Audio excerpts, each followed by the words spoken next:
mudah-mudahan beliau juga disampaikan amanahnya. Amin. Jadi alhamdulillah, puji syukur kepada Allah. Karena kenapa? Allah Subhanahu wa ta'ala sering memperingatkan kepada kita bahwasanya ada dua nikmat yang sering manusia tertipu dengan kehidupan itu ketika diberikan nikmat. Apa itu? Kata Allah, nikmatan maghbunun fihi ma katsirun minnas, yang disampaikan oleh Nabi kita. Nikmatan maghbunun fihi ma katsirun minnas, as-sihhatu wal farad. Ada dua nikmat yang sering manusia tertipu dengan dua nikmat itu adalah kesehatan dan kesempatan. Banyak orang yang diberikan kesempatan mendapatkan bulan Ramadan tapi tidak mendekatkan diri kepada Allah. Tapi ada orang yang mengharap sekali berpahala di bulan Ramadan ini tapi tidak bisa. Karena kenapa? Diberikan sakit oleh Allah.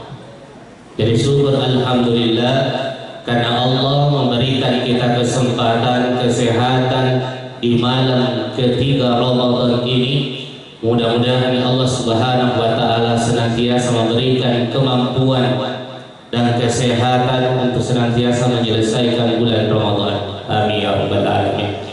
Salawat dan salam mudah-mudahan tetap tercurahkan kepada junjungan kita Nabi Allah Muhammad sallallahu alaihi wasallam, Nabi yang satu-satunya bisa saya katakan manusia yang paling kepo itu Pak Ibu, Nabi kita Muhammad paling kepo.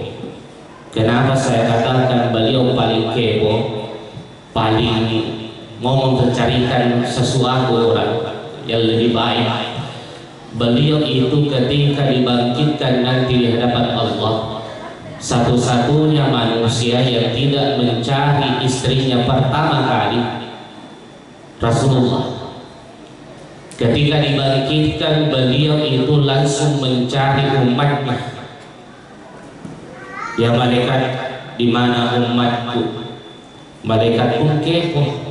Ini Nabi kita Muhammad sudah diperlihatkan surga oleh Allah. Sudah ditunjukkan, ya Muhammad, masuklah engkau ke surgamu, yakni surga Firdaus. Tapi kayaknya Nabi Muhammad tidak senang ini. Kenapa Nabi Muhammad sallallahu alaihi wasallam tidak senang? Karena yang dipikirkan bukan istrinya, bukan cucunya, tapi yang dipikirkan adalah umatnya. Apakah umatku itu ada yang sudah masuk neraka atau di mana? Kalau memang ada yang sudah masuk neraka, lantas Nabi kita Muhammad sallallahu alaihi wasallam langsung sujud kepada Allah. Apa kata Nabi Allah Muhammad dalam sujudnya? Ya Allah, jika ada umatku di dalam neraka, sudah disiksa di dalam neraka, ya Allah, maka keluarkanlah umatku itu kalau ada imannya sebesar biji sawi kepada keluarkan, ya Allah. Maka Nabi langsung ke sana lagi. Kata Allah, pergilah kau cari umatmu. Yang kedua lagi dia sujud lagi kepada Allah Subhanahu wa ta'ala. Saking keponya Nabi mencari umatnya. Apalagi dia kata Nabi, ya Allah. Ini kata Allah, kenapa lagi sujudnya Nabi? Nah sudah berkas permintaannya. Dia katakan, ya Allah, ketika ada umatku di dalam neraka yang masih ada yang percaya kepadamu sebesar biji jagung, ya Allah, saya mohon dengan pengasih keluarkan itu umatku. Paling kepo dari kita. Kalau saya pada doa,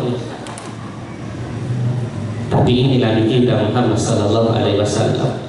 Nabi tidak pernah hidup semasa kita, tidak bertetangga dengan kita, tidak mengenal kita, tapi Nabi ketika menghadap kepada Allah cuma dicari adalah ummati. Mudah-mudahan kita termasuk umat yang mendapatkan syafaat dari Nabi kita Muhammad sallallahu alaihi wasallam. Hadirin yang mengantar yang dimuliakan oleh Allah Subhanahu wa taala. Alhamdulillah, pada malam hari ini kami diamanahkan untuk membawakan tema, yakni memaknai puasa Ramadan. Sebelum masuk memaknainya, ada satu kisah yang saya mau sampaikan, kami mau sampaikan. Di zaman Rasul Sallallahu Alaihi Wasallam, itu Rasul pernah bertanya kepada para sahabat. Pertanyaannya Rasul Sallallahu Alaihi Wasallam simpel. Kata beliau, Bu, Pak, siapakah orang yang paling bangkrut, orang yang rugi? Kata sahabat, orang yang bangkrut itu ya Rasulullah adalah ketika dulunya ada hartanya, tiba-tiba tidak ada lagi hartanya, jatuh bangkrut. Itu namanya orang bangkrut. Maka kata Rasulullah Sallallahu Alaihi Wasallam, ya sahabatku, sesungguhnya orang yang bangkrut itu bukan bangkrut karena hartanya, tapi ketika menghadap kepada Allah, dia sodorkan ibadah sholatnya kepada Allah, dia sodorkan ibadahnya, pahala puasanya, zakatnya. Tiba-tiba ada seseorang yang datang kepada dirinya untuk menuntut kepada Allah. Dia katakan kepada Allah, ya Allah, saya tidak ikhlas walaupun banyak ibadah puasanya, walaupun banyak ibadah sholatnya, walaupun banyak ibadah zakatnya, tapi ya Allah, saya minta menuntut dirinya. Kenapa? Karena dia pernah mencaci maki diriku waktu dia hidup di dunia. Diambil pahalanya. Datang lagi orang yang menuntut kepada dirinya, ya Allah, saya tidak ikhlas ketika orang ini masuk surga dengan ibadah-ibadahnya. Kenapa? Karena dia pernah mengambil hakku, mengambil hartaku tanpa sepengetahuan saya. Saya menuntut, ya Allah, pahalanya diberikan kepada saya. Sampai seterusnya begitu, ada orang yang datang kepada dirinya menuntut ibadah sholatnya, ibadah puasanya, ibadah zakatnya, dan ibadah-ibadah lainnya tidak ada, habis. Apa artinya hadirin jamaah yang dimuliakan oleh Allah Subhanahu wa taala? Satu pertanyaannya, kok kenapa bisa habis pahalanya disebabkan orang lain? Ternyata orang yang seperti ini adalah orang yang tidak memaknai ibadah yang dia kerjakan. Kalau sekedar menggugurkan kewajiban kita, maka tidak sama dengan orang yang lain. Padahal ibadah-ibadah yang kita kerjakan bukan sekadar untuk menggugurkan kewajiban kita, tetapi harus dimaknai. Contoh, ibadah sholat kita, kalau kita tidak memaknai ibadah yang kita laksanakan, ibadah sholat yang kita laksanakan sekadar menggerakkan tubuh saja tanpa ada pembuktiannya kepada Allah, tanpa ada realisasinya kepada sesama manusia, susah. Karena sholat mencegah dari perbuatan keji dan munkar. Ketika ada orang yang sholat, rajin sholatnya, setiap hari pergi di masjid, tapi hubungannya kepada manusia jelek, berarti sholatnya tidak beres. Pasti akan dibutuh nanti ibadahnya. Begitu juga dengan puasa yang kita laksanakan. Jangan pernah anggap enteng puasa yang kita kerjakan, karena dia mempunyai makna tersendiri. Selain adalah untuk menahan diri dari hal-hal yang dilarang oleh Allah Subhanahu wa taala, tapi juga membentengi kita dari hal-hal yang membuat kita tercela di hadapan Allah Subhanahu wa taala. Apa pesannya? Apa tujuannya dari ibadah puasa kita yang kita kerjakan ini ke depannya? Satu, mendidik kita sebagai manusia supaya kita tidak melakukan perbuatan tercela. Kalau ada orang yang berpuasa lantas dia melakukan perbuatan maka yakin dan percaya kata Rasulullah tidak berguna puasa. Karena kenapa? Ada seorang yang mengadu kepada Nabi, ya Rasulullah, ada seorang perempuan yang saya tadi lihat caci maki pembantunya, marah-marahi pembantunya. Maka orang ini dipanggil, perempuan ini dipanggil ke sini kita. Apa kata Rasulullah ketika datang perempuan ini? Kata Nabi, ini ada makanan di depanku, makanlah.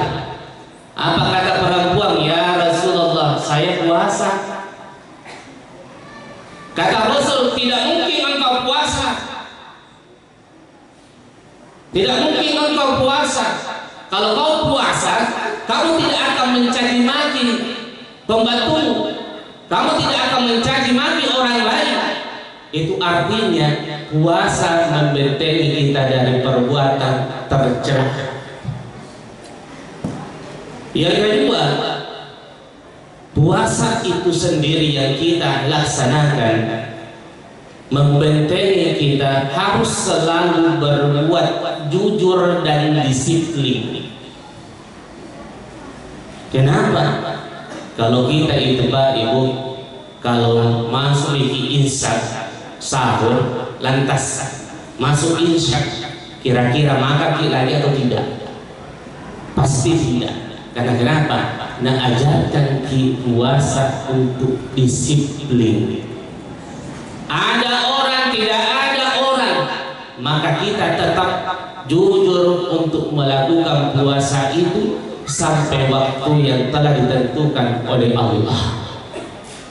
Dan yang terakhir, hadirin jamaah yang dimuliakan oleh Allah, untuk memaknai ibadah puasa kita, ketika siang hari kita merasa haus, kita merasa lapar, itu artinya Allah ingin memperlihatkan kepada kita, wahai manusia yang berpuasa, kenapa saya mewajibkan engkau berpuasa? Salah satunya adalah supaya engkau merasakan bagaimana lapar, bagaimana yang namanya haus. Artinya apa? Lihat tetangga-tetangga. Siapa tahu ada yang memang dulu kelaparan yang mungkin tidak kita rasakan, dan begitulah rasanya orang yang kelaparan, orang yang kehausan. Salah satu yang sekarang itu yang kita harus pikirkan adalah saudara-saudara kita yang ada di Palestina. Di bulan Ramadan, masuk bulan Ramadan, saya katakan kepada Allah, ya Allah, sudah masuk bulan Ramadan, bagaimana saudara-saudaraku yang ada di sana di Palestina? Apakah makan sahur kah atau tidak? Apakah buka puasa kah atau tidak? Yang pastinya untuk menjalani ibadah puasa ini, maka berniatlah dalam diri kita. Secara pribadi saya katakan pada diriku, ketika saya makan, saya niatkan, ya Allah, saya hantarkan juga makananku yang ku makan untuk mengenyangkan saudara-saudaraku yang ada di Palestina. Sekadar niat. Apakah bisa? Bisa.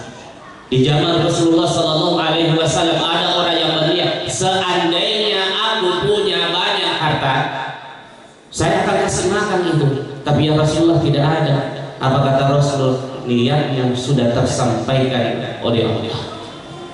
Jadi hadirin jamaah yang dimuliakan oleh Allah Subhanahu wa taala, sebagai kesimpulannya, mudah-mudahan Ramadan ini kita laksanakan dengan sebaik-baiknya. Jangan anggap entry perbuatan-perbuatan yang ada di bulan Ramadan, walaupun perbuatan itu kecil, tetapi mudah-mudahan itu yang mengantarkan rahmat Allah Subhanahu wa taala. Saya akhiri dengan ucapan Minallahi musta'an wa ilaihi qiblat. Tsumma assalamualaikum warahmatullahi wabarakatuh.